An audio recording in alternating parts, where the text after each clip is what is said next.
যে ফলটিকে আমরা ছোটবেলায় খেলার ছলে কপালে ফাটিয়েছি কিংবা রাস্তার ধারে অবহেলায় পড়ে থাকতে দেখেছি, সেই সাধারণ ফলটি বিদেশের বাজারে গোল্ডেন বেরি নামে $1 বিলিয়ন সাম্রাজ্য গড়ে তুলেছে। বিশ্বাস হচ্ছে না? আমেরিকার সুপার শপে তার 1 কেজির দাম প্রায় $20 থেকে $30, যা বাংলাদেশের টাকায় 2 থেকে 3 হাজার টাকা। কেন এই সাধারণ ফলটির এত কদর?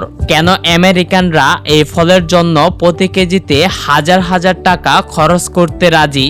আজকের ভিডিওতে আমরা উন্মোচন করব গোল্ডেন বেরি বা রসবেরির সেই অজানা জগৎ।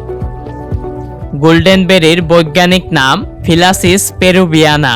যদিও এটি দক্ষিণ আমেরিকার ফল, কিন্তু আমাদের বাংলার মাটিতে এটি প্রাকৃতিকভাবে জন্মে। বিদেশের বাজারে একে সুপারফুড বলা হয়। রহস্যবিন্দুর গবেষণায় বেরিয়ে এসেছে এমন 4টি চাঞ্চল্যকর তথ্য। এই ফলে থাকা উইথানাইস নামক প্রাকৃতিক যৌগ ক্যান্সার কোষের অস্বাভাবিক বৃদ্ধি রোধ করতে পারে।